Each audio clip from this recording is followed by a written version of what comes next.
Jika sejarah hanya menyebut nama para lelaki, maka malam ini kita akan membuka lembar yang jarang dibacakan tentang seorang wanita yang berdiri sendirian ketika para lelaki gemetar.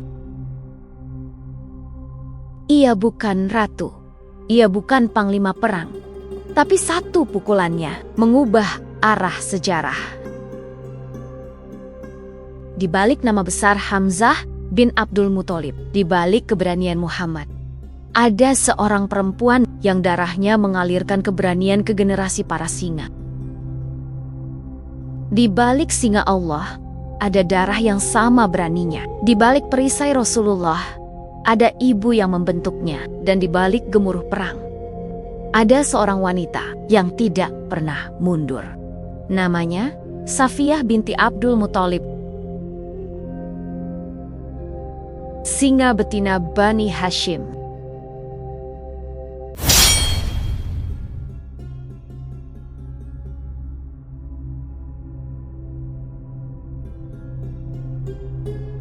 Biar kamu nggak penasaran, siapa dia sebenarnya? Saksikan selengkapnya hanya di Kismah, Kisah Hikmah.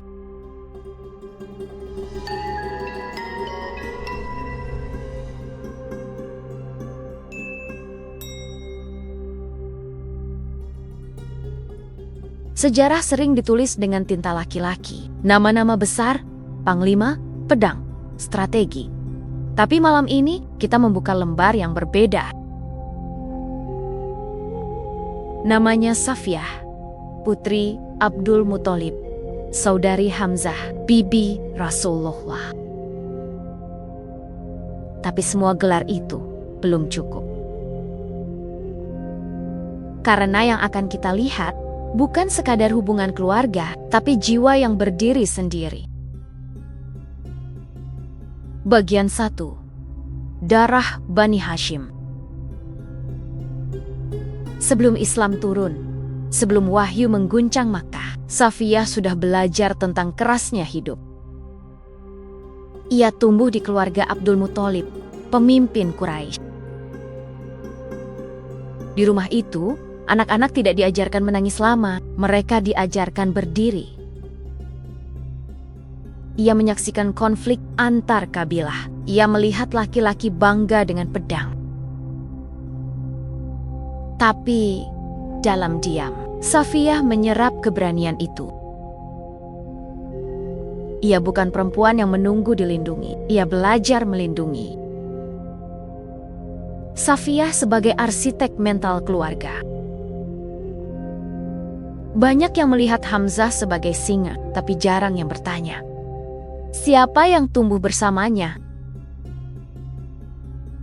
Darah yang sama, didikan yang sama. Keberanian bukan muncul tiba-tiba, semuanya dibentuk dengan proses yang keras. Bagian 2, ibu yang tidak memanjakan. Jika kamu ingin tahu masa depan sebuah umat, lihat bagaimana ibunya mendidik. Safiyah membesarkan putranya, Zubair bin Awam. Zubair kecil pernah menangis, anak-anak lain mengejek. Safiyah tidak memeluknya sambil berkata, "Tidak apa-apa." Safiyah berkata, "Aku memukulnya supaya ia berani. Kelak, ia akan menjadi perisai Rasulullah." Bayangkan, seorang ibu menyiapkan anaknya untuk mati demi kebenaran. Hari ini kita takut, anak kita tidak nyaman. Safiyah takut anaknya tidak siap membela Islam.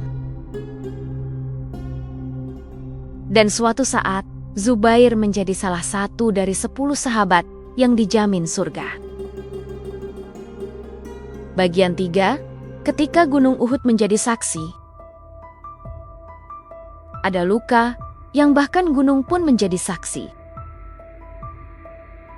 Tahun 3 Hijriah, Perang Uhud.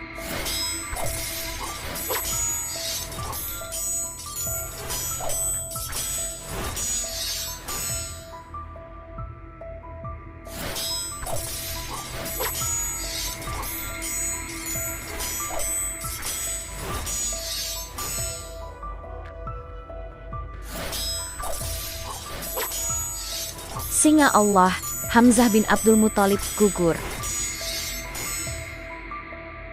Tubuhnya dimutilasi kejam oleh musuh. Safiyah datang. Para sahabat mencoba menahannya. Rasulullah tidak ingin ia melihatnya. Namun ia berkata, "Aku telah mendengar apa yang terjadi. Itu di jalan Allah. Aku sabar." Ia melihat tubuh saudaranya hancur, terluka. Tapi yang hancur bukan imannya. Ia tidak meraung. Ia tidak menyalahkan takdir. Ia berkata, "Semua milik Allah." Dan langit mencatat, kesabaran itu lebih berat dari pedang. Bagian 4, wanita yang membunuh mata-mata. Madinah terkepung. Angin gurun membawa debu dan ketakutan. 10.000 pasukan mengepung dari luar. Tapi ancaman terbesar justru datang dari dalam. Tahun 5 Hijriah, Perang Khandak juga dikenal sebagai Perang Azab. Rasulullah Shallallahu Alaihi Wasallam bersama para sahabat menggali parit raksasa untuk mempertahankan Madinah dari koalisi Quraisy dan sekutunya. Ide ini datang dari Salman Al-Farisi. Di luar kota, para lelaki berjaga di garis depan. Di dalam kota Madinah, wanita dan anak-anak ditempatkan di benteng-benteng perlindungan. Dan di salah satu benteng itu, ada Safiyah binti Abdul Muthalib. Ancaman dari Bani Quraizoh. Saat kaum muslimin fokus menghadapi pasukan koalisi, terjadi pengkhianatan dari Bani Quraizoh yang sebelumnya memiliki perjanjian damai dengan Rasulullah. Kondisi menjadi sangat genting. Pasukan besar di luar, potensi serangan dari dalam. Wanita dan anak-anak tidak memiliki penjaga laki-laki. Ini bukan hanya perang fisik, ini krisis total. Mata-mata memanjat. Di benteng tempat Safiyah berada, hanya ada wanita, anak-anak, dan beberapa orang yang tidak ikut perang, termasuk Hasan ibnu Sabit. Seketika, ada seseorang datang tak dikenal. Seorang pria Yahudi mata-mata dari Bani Quraizoh terlihat mengelilingi benteng. Ia mencoba memastikan apakah benteng ini dijaga. Jika ia tahu bahwa tidak ada lelaki di sana, ia bisa kembali dan melaporkan. Dan jika pasukan menyerang, wanita dan anak-anak akan dibantai. Safiyah menyadari bahaya itu lebih cepat dari siapapun. Tidak menunggu diselamatkan. Kadang keberanian bukan tentang maju ke medan perang, tapi tentang tidak menunggu orang lain bertindak. Safiyah berkata kepada Hasan bin Sabit, "Turunlah dan bunuh dia." Namun Hasan tidak terbiasa berperang. Ia adalah penyair. Ia tidak bergerak. Waktu hampir habis. Safiyah tidak berdebat. Ia tidak menyalahkan. Ia segera bertindak. Konfrontasi dan pukulan penentu. Mata-mata itu tidak menyangka seorang wanita yang datang menghampirinya. Safiyah mendekat. Ia menyerang dengan keras. Satu pukulan yang menentukan. Mata-mata itu tewas. Ia lalu kembali dan berkata kepada Hasan, "Turun dan penggalah kepalanya agar mereka tahu ada penjaga." Hasan tetap tidak sanggup. Safiyah berkata, "Kalau begitu aku sendiri yang melakukannya." Riwayat menyebutkan ia memastikan musuh itu benar-benar mati dan ancaman terhenti. Dampak strategis tindakan Safiyah. Tindakan Safiyah bukan sekadar keberanian spontan. Ia memiliki dampak strategis besar. 1. Menggagalkan laporan intelijen musuh. Mata-mata tidak sempat memberi informasi bahwa benteng kosong dari penjaga lelaki. 2. Mencegah serangan terhadap wanita dan anak-anak. Jika informasi itu bocor, serangan internal bisa terjadi. 3. Mengangkat moral umat. Di saat kota diliputi ketakutan, seorang wanita menunjukkan ketegasan luar biasa. 4. Pesan psikologis ke musuh. Jika wanita saja berani melawan, bagaimana dengan pasukan lelakinya? Sudut pandang yang jarang dibahas. Banyak kisah perang Khandaq berfokus pada parit pertahanan, duel para sahabat, strategi militer. Namun, jarang dibahas. Safiyah adalah simbol bahwa pertahanan umat bukan hanya tanggung jawab lelaki. Keberanian adalah kualitas iman, bukan gender. Krisis membutuhkan orang yang bertindak, bukan menunggu. Ia tidak berada di garis depan parit, tapi ia menjaga jantung kota. Dan terkadang, yang menjaga rumah lebih menentukan daripada yang menyerang.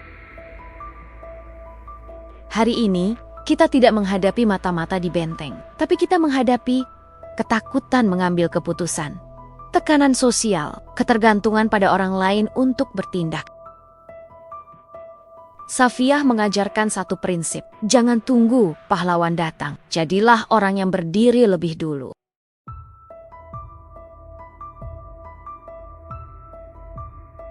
Saat kota dikepung, ketika lelaki berada di luar parit dan ancaman menyelinap di dalam.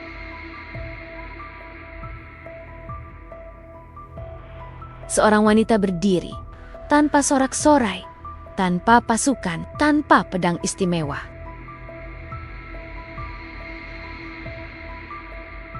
Hanya iman dan keberanian. Itulah Safiyah binti Abdul Muthalib, singa betina Bani Hashim.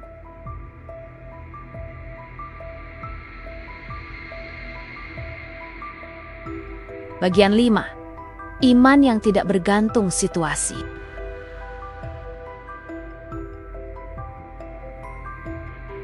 Ada orang yang beriman saat menang, tapi Safiyah beriman saat kehilangan. Ia kehilangan saudara. Ia hidup di masa perang. Ia menyaksikan penderitaan umat. Tapi tidak ada riwayat ia mengeluh. Ia wafat di Madinah dalam keadaan ridho. Ia tidak meninggalkan istana, ia meninggalkan generasi. Hari ini, kita tidak menghadapi pedang, tapi kita menghadapi distraksi. Kita menghadapi insecure, kita menghadapi tekanan sosial. Safiyah tidak hidup di era wifi, tapi imannya lebih kuat dari sinyal apapun. Ia tidak viral, tapi namanya hidup di langit. Jika seorang wanita abad ke-7 bisa berdiri sendirian melindungi umat, apa alasan kita untuk menyerah pada komentar? Singa betina Bani Hashim pernah hidup, dan keberanian itu sedang menunggu untuk bangkit lagi. Namun sayangnya, channel Kisma adalah channel dakwah untuk Gen Z agar bisa terus berkembang dengan perkembangan AI terbaru. Yuk dukung dengan berdonasi, menghubungi nomor berikut. Terima kasih.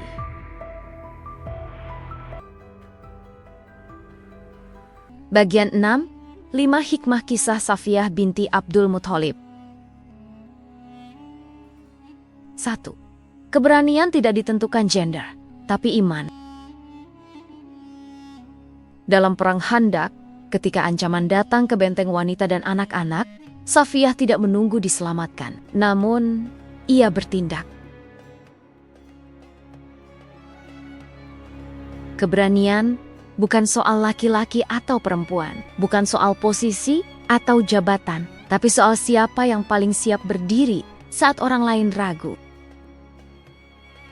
Untuk kita hari ini, saat semua orang diam karena takut dinilai, beranikah kita menjadi yang pertama bersuara untuk kebenaran? 2. Bertindak lebih penting dari mengeluh. Safiyah tidak menyalahkan keadaan, tidak menyalahkan situasi perang, tidak menyalahkan orang lain yang tidak berani turun. Ia melihat bahaya, lalu ia bertindak. Hikmahnya adalah orang besar bukan yang paling banyak komentar, tapi yang paling cepat mengambil tanggung jawab. Di zaman sekarang, daripada terus mengeluh tentang sistem, lingkungan, atau keadaan, apa yang bisa kita lakukan hari ini? 3. Kesabaran adalah bentuk keberanian tertinggi. Ketika saudaranya Hamzah ibnu Abdul Muthalib gugur di Uhud, Safiyah tidak kehilangan iman. Ia berkata bahwa ia ridho karena itu di jalan Allah. Hikmahnya, menahan amarah dan menerima takdir dengan iman lebih berat daripada mengangkat senjata. Kita mungkin tidak kehilangan saudara di medan perang, tapi kita kehilangan harapan, kesempatan, atau orang yang kita sayangi. Apakah iman kita tetap berdiri? 4. Pendidikan ibu menentukan masa depan umat. Safiyah mendidik putranya, Zubair bin Awam, dengan tegas dan berani. Hasilnya adalah Zubair jadi salah satu sahabat besar yang membela Rasulullah. Hikmahnya adalah peradaban tidak lahir dari kenyamanan. Ia lahir dari didikan yang kuat. Bagaimana dengan kita hari ini? Karakter tidak dibentuk dari hidup yang terlalu mudah, tapi dari tantangan yang ditempa dengan nilai. 5. Menjaga umat bukan hanya di garis depan. Safiyah tidak berada di parit bersama Rasulullah Shallallahu Alaihi Wasallam, tapi ia menjaga benteng dan tindakannya menyelamatkan kota dari serangan dalam. Hikmahnya, tidak semua perjuangan terlihat, tapi semua berperan penting. Hari ini mungkin kita bukan tokoh utama, tapi jika kita menjaga keluarga, menjaga iman, menjaga nilai, itu sudah bagian dari menjaga umat. Safiyah bukan tokoh yang sering disebut panjang dalam buku sejarah, tapi satu tindakannya cukup untuk mengajarkan generasi demi generasi. Berani saat genting, sabar saat kehilangan, tegas dalam mendidik, bertindak tanpa menunggu. Singa betina Bani Hashim bukan sekadar julukan, itu adalah karakter. Dan karakter seperti itu masih sangat dibutuhkan hari ini. Bagaimana menurutmu guys? Apakah kisah Safiyah menginspirasimu? Karakter mana yang paling kamu sukai dari kisahnya? Silakan tulis di kolom komentar. Masih banyak loh guys, kisah inspirasi lainnya buat kamu. Saksikan terus kisah menarik lainnya. Hanya di Kismah, Kisah Hikmah.